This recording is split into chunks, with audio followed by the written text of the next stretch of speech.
उद्बोधन के लिए विनम्र आग्रह।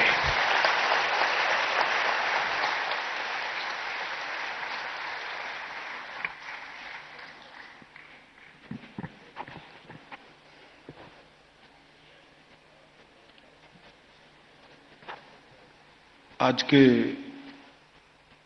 इस महत्वपूर्ण कार्यक्रम में मंच पर उपस्थित मध्य प्रदेश शासन के मुख्यमंत्री श्रीमान शिवराज सिंह जी चौहान, मध्य प्रदेश के यशस्वी गृह मंत्री भाई नरोत्तम मिश्रा जी, मध्य प्रदेश शासन के आवासीय विभाग के मंत्री भाई भूपेंद्र सिंह जी, भारत सरकार के गृह सचिव श्रीमान अजय भल्ला जी, नेशनल फॉरेंसिक साइंस यूनिवर्सिटी के कुलपति श्रीमान व्यास जी, डीजीपी मध्य प्रदेश श्री सुधीर कुमार सक्सेना जी, श्री उपेंद्र जैन जी, श्री राजेश रजोरा जी, और आज के कार्यक्रम में इस सभागार में उपस्थित मध्य प्रदेश पुलिस परिवार के सभी परिवारजनों को मेरा नमस्कार।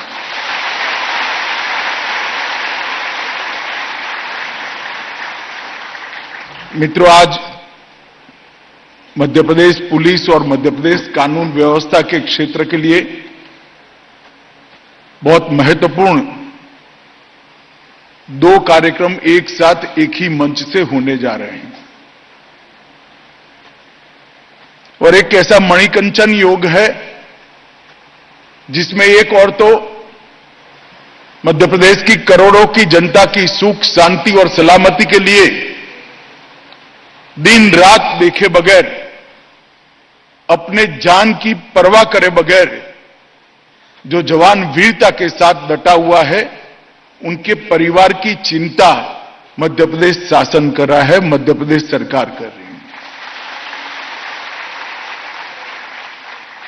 और दूसरा, हमेशा पुलिस को गुनहगार से दो कदम आगे रखने के लिए विज्ञान का सहारा लेना अब नितांत जरूरी हो गया है। उस वक्त फॉरेंसिक साइंस के क्षेत्र में कुशल प्रबंधक, ट्रेन मैन पावर और व्यवस्थाओं की जो क्षति हमारे देश में महसूस की जा रही है, उसको पूरा करने के लिए नेशनल फॉरेंसिक साइंस यूनिवर्सिटी का 27 एकड़ भूमि में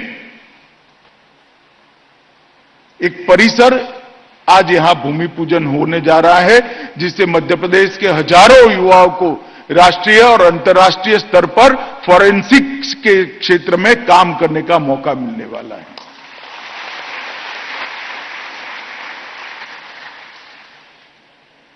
लगभग 58 करोड़ रुपया इसके पीछे खर्च होने वाला है।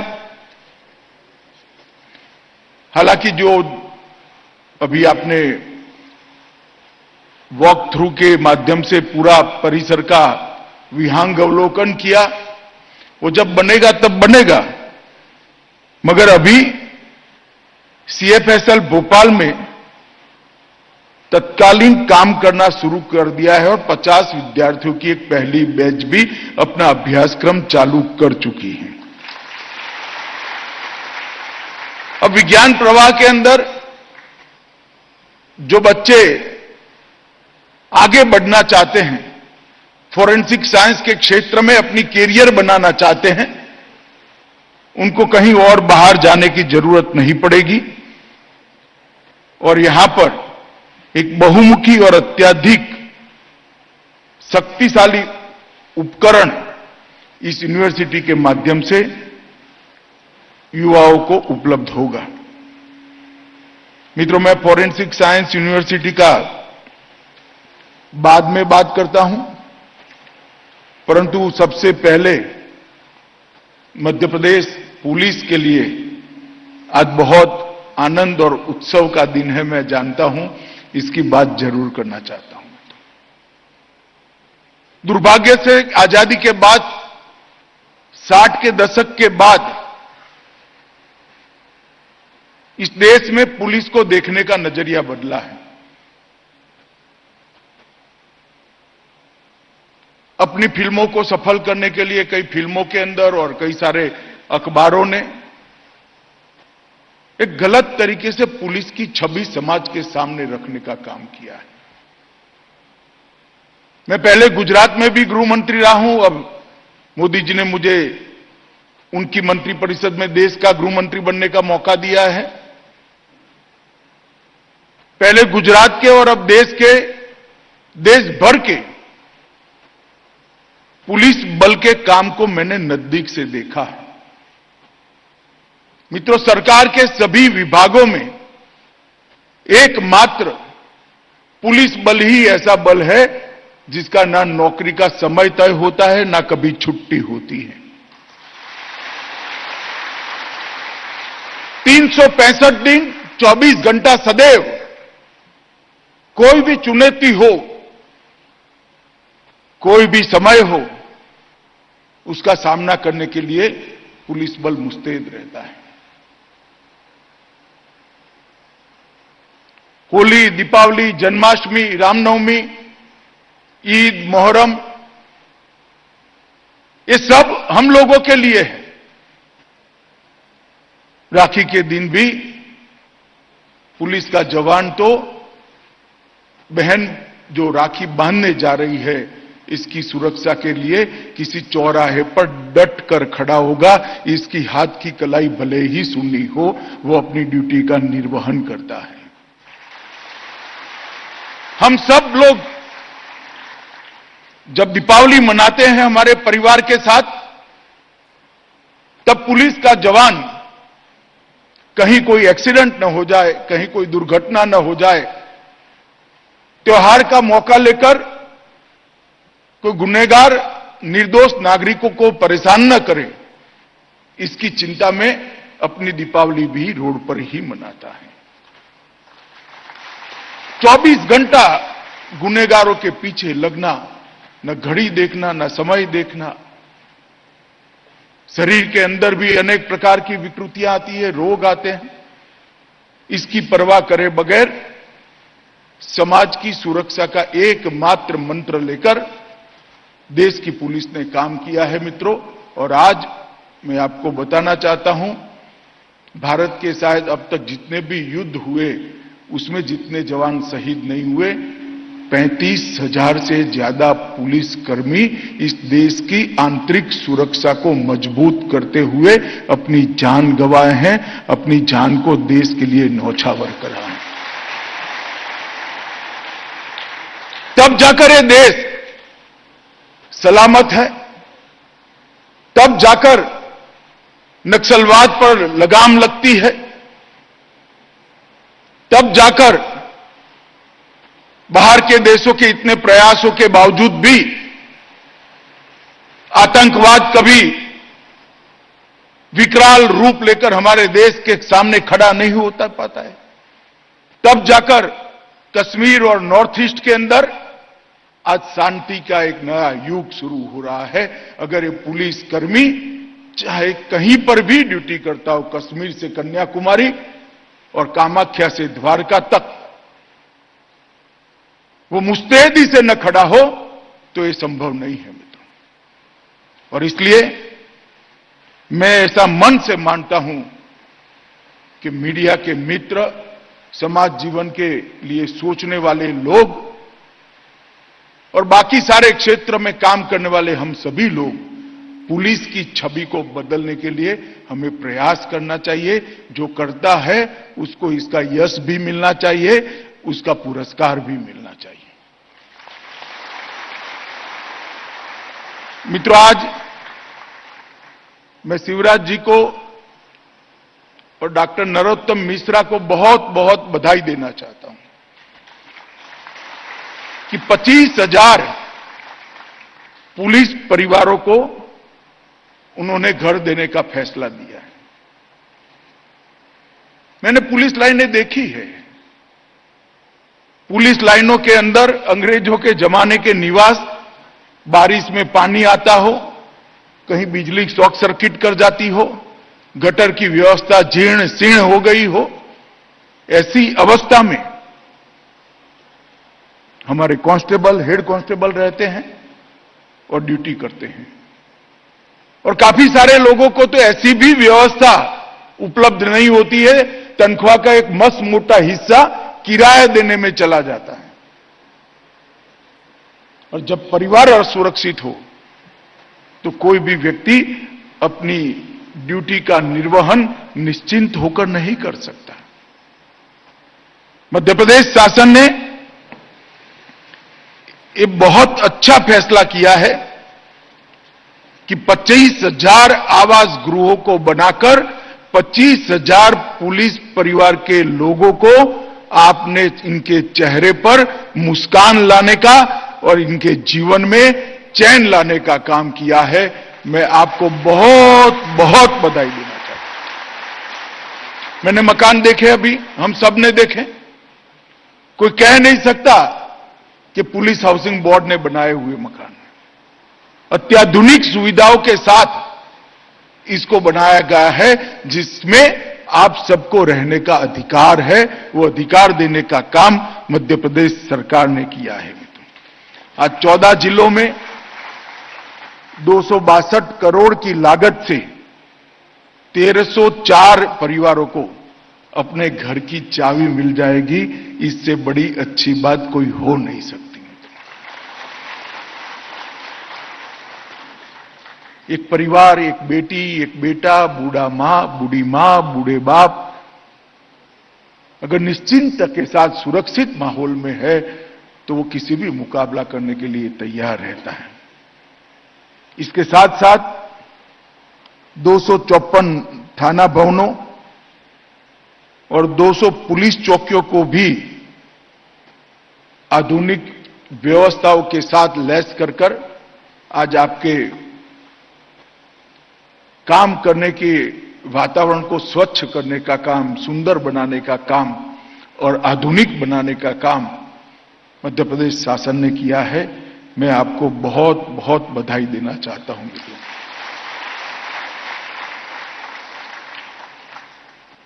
कुछ भूमि पूजन भी हुए हैं। 50 बिस्तर का अस्पताल, 10 पुलिस प्रशिक्षण संस्थाओं में 50 वर्चुअल क्लासरूम और एक प्रशिक्षण शाखा में डिजिटल स्टूडियो, ये सब चीजों का आज शुरुआत हुआ है। मैं मानता हूं कि मध्य प्रदेश पुलिस ने, जब से मध्य प्रदेश में भारतीय जनता पार्टी की शुरुआत हुई तब से, शिवराज सिंह जी मुख्यमंत्री बने, मध्य प्रदेश की कानून और व्यवस्था में आमूल चूर परिवर्तन लाने का काम भारतीय जनता पार्टी की शिवराज सिंह चौहान सरकार ने किया है। जैसा नरोत्तम भाई ने बताया, बहुत सारी चुनौतियां थी। कई सारे उपन्यास चंबल के डकैतों पर लिखे गए हैं और टॉप सेलर रहे हैं। हमारे यहां जब क्राइम होता था और हथियार का उपयोग होता था तो सबसे पहले पुलिस ढूंढने के लिए भिंड मुरैना में एक जमाने में आती थी, गुजरात से। नक्सलवाद का परछाई भी इस प्रदेश को ग्रसित करी थी एक जमाने में। आज मैं फक्र के साथ कह सकता हूं कि शिवराज जी और नरोत्तम भाई के नेतृत्व में नक्सलवाद को मध्य प्रदेश की सरहदों के बाहर छोड़ने का काम भारतीय जनता पार्टी की सरकार ने किया। वहां विकास भी किया और जहां कड़ाई करने की जरूरत थी, लाल आंख करने की जरूरत थी, वहां दृढ़ता के साथ लाल आंख कर भी काम लिया है। मालवा का क्षेत्र एक जमाने में कांग्रेस के शासन में सिमी का गढ़ बन चुका था। यहीं से देश भर में सिमी के लोग भेजे जाते थे। और कई सारी आतंकी घटनाओं को अंजाम देने वाले मालवा से सिमी के लोग गए थे। मगर आज पूरे मध्य प्रदेश के अंदर से और विशेषकर मालवा से सिमी को मूल समेत उखाड़ देने का काम भारतीय जनता पार्टी की शिवराज सिंह सरकार ने किया है। और कानून और व्यवस्था के आंकड़े भी बहुत अच्छे बने हैं। पुलिस रिस्पॉन्सिव बनी है, पुलिस संवेदनशील बनी है और पुलिस परिणाम लक्षी बनी है। जब पुलिस रिस्पॉन्सिव होती है तब जनता की चिंता होती है, पुलिस संवेदनशील होती है तब जनता का बचाव होता है और पुलिस परिणाम लक्षी होती है तब प्रिवेंशन का काम भी बहुत अच्छे तरीके से होता है। तीनों क्षेत्र के अंदर मध्य प्रदेश ने बहुत अच्छा काम किया है। मित्रों, आज मैं यहां आया हूं तब एक और बात पर भी ध्यान देना चाहता हूं। मध्य प्रदेश हमारा बीमारू राज्य की सूची में था। आप सभी को मालूम है, श्रीमान बंटाधार का शासन था यहां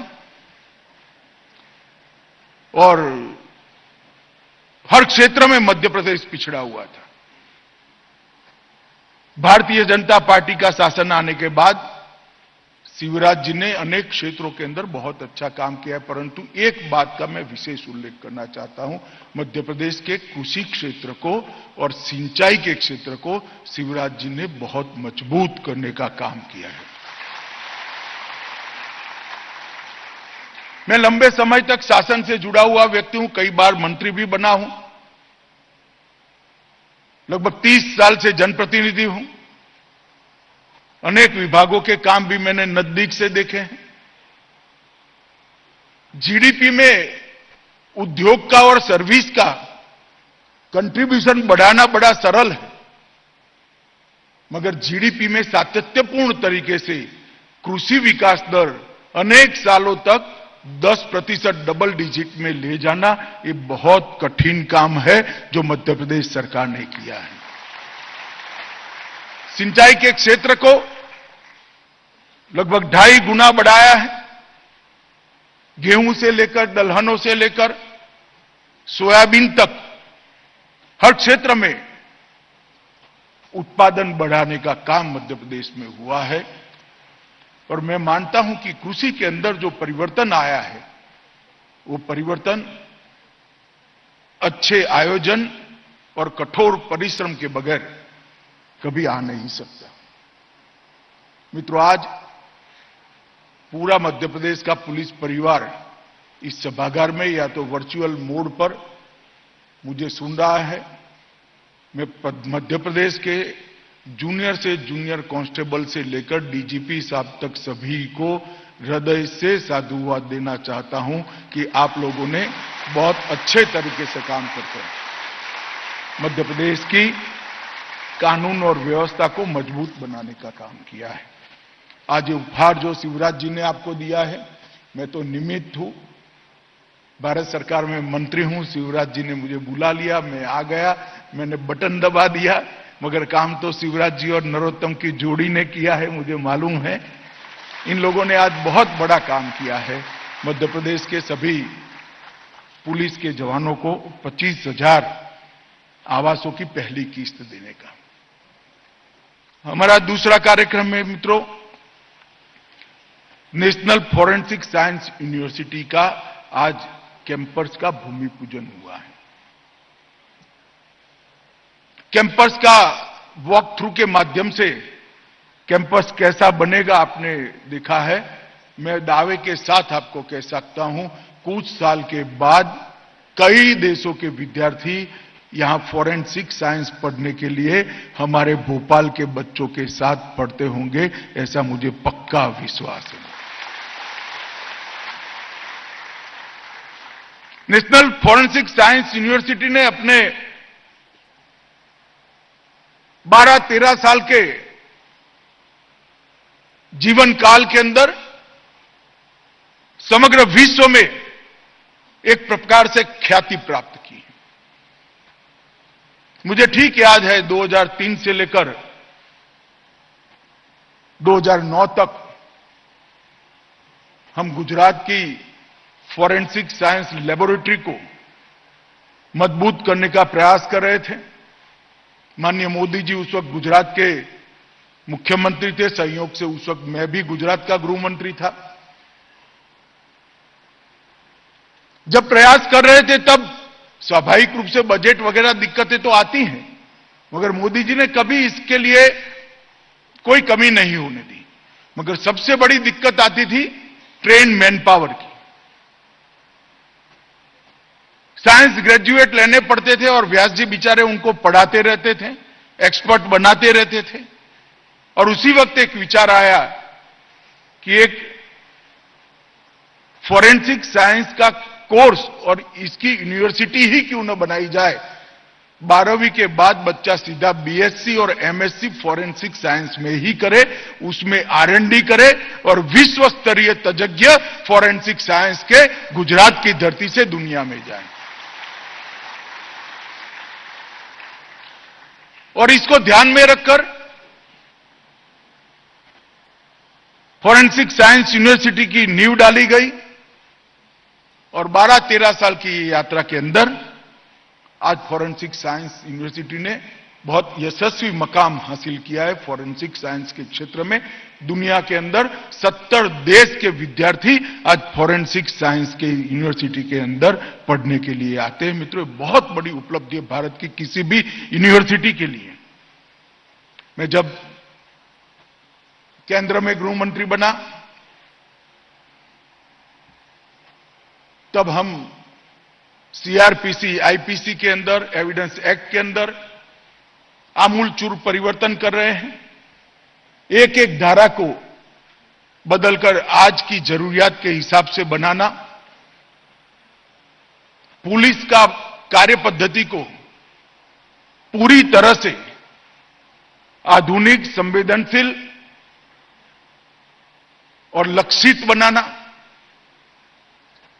इस पर जब हम काम कर रहे थे एक विचार ऐसा है कि 6 साल से ज्यादा जिसमें सजा है वो सारे गुनाह के अंदर फॉरेंसिक साइंस के एविडेंस को कंपलसरी करना चाहिए, इसकी विजिट कंपलसरी करना चाहिए।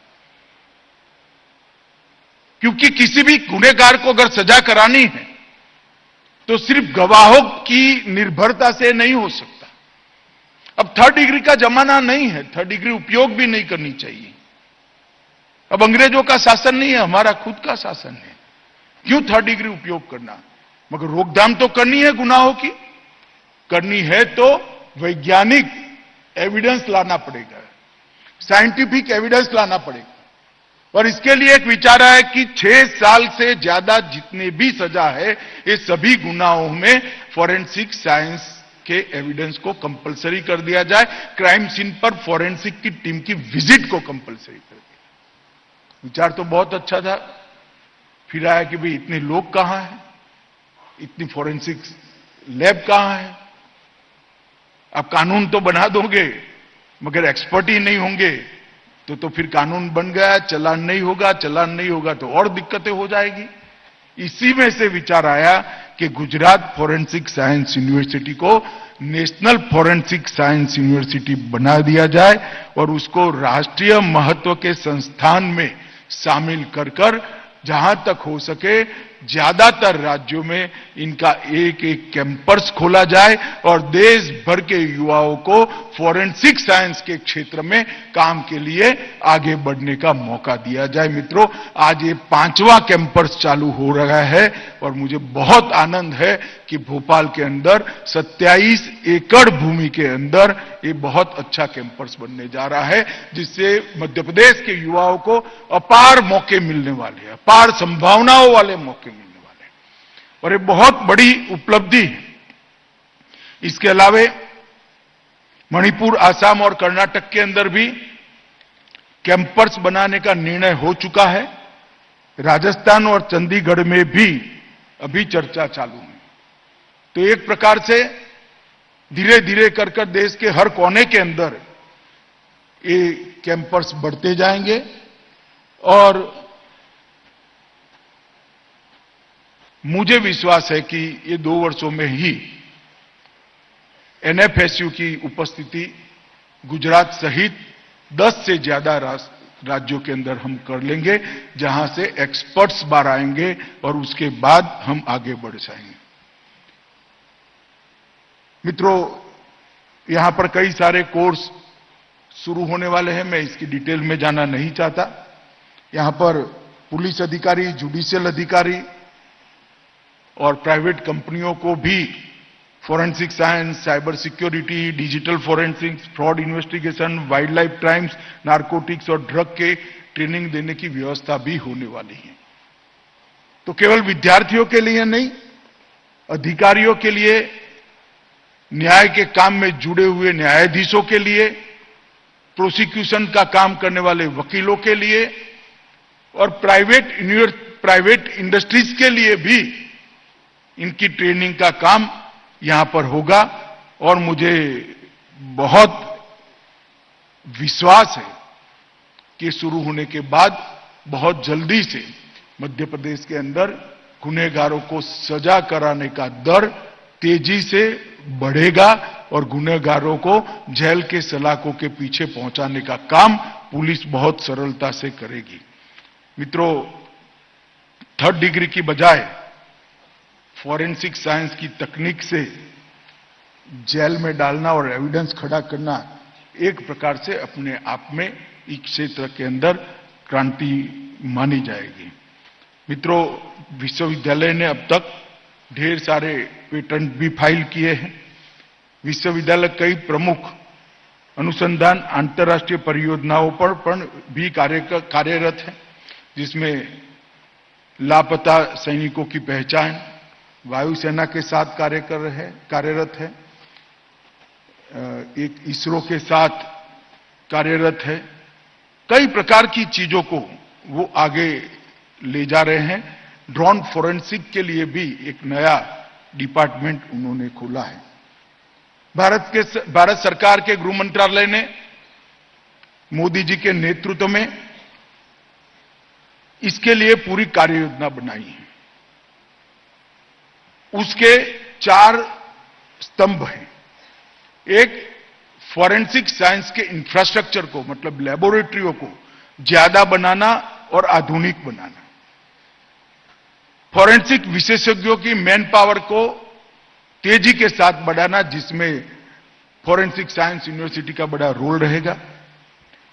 फॉरेंसिक टेक्नोलॉजी को उपलब्ध भी कराना और अपनाने का खुलापन भी रखना, और उसके साथ साथ R&D को भी बढ़ावा देना। हमने एक मोबाइल फॉरेंसिक वैन का भी कंसेप्ट हमने देश के सामने रखा है। ढेर सारे लोगों ने, ढेर सारे राज्यों ने इसको स्वीकार किया है और मुझे भरोसा है कि जैसे जैसे मैन पावर बढ़ेगा, तहसील तक, डीवाईएसपी की ऑफिस तक ये व्यवस्था मजबूत होगी। मित्रों, मोदी जी ने देश के हर क्षेत्र के अंदर 2014 से अब तक आमूलचूर परिवर्तन किया है। चाहे जर्जर अर्थव्यवस्था को मजबूत बनाकर दुनिया के सामने एक प्रमुख अर्थव्यवस्था बनकर उभरना हो, भ्रष्टाचार पर कठोरता के साथ लगाम करना हो, नई राष्ट्रीय शिक्षा नीति लाकर शिक्षा की दयनीय स्थिति में के अंदर आमूलचूर परिवर्तन करना हो, कानून और व्यवस्था की परिस्थिति, आंतरिक सुरक्षा और बाह्य सुरक्षा को इतनी मजबूत करनी हो कि परिंदा भी पैर न मार सके, निश्चित होकर देश के 130 करोड़ लोग चैन की नींद सो जाए, इस प्रकार का भारत बनाने की शुरुआत मोदी जी ने की है। आज फॉरेंसिक साइंस यूनिवर्सिटी का जो कैंपस बन रहा है, उसी माला का एक मोती है। मुझे पूरा विश्वास है कि ये अपने सभी उद्देश्यों को जमीन पर उतारने में सफल होंगे। मैं आज नेशनल फॉरेंसिक साइंस यूनिवर्सिटी के सभी कर्ता धर्ता को, श्री व्यास जी के नेतृत्व में काम करते हैं, उनको ढेर सारी शुभकामनाएं देता हूं और शिवराज जी को भी धन्यवाद करना चाहता हूं कि एक बड़ा भूमि का 27 एकड़ का खंड उन्होंने दिया है और यहां पर मध्य प्रदेश के युवाओं के लिए अपार संभावनाएं की निर्मित होगी, इसका मुझे विश्वास है। फिर से एक बार जिन 1304 परिवारों को आज अपना घर मिला है, उन सभी को बहुत बहुत शुभकामनाएं।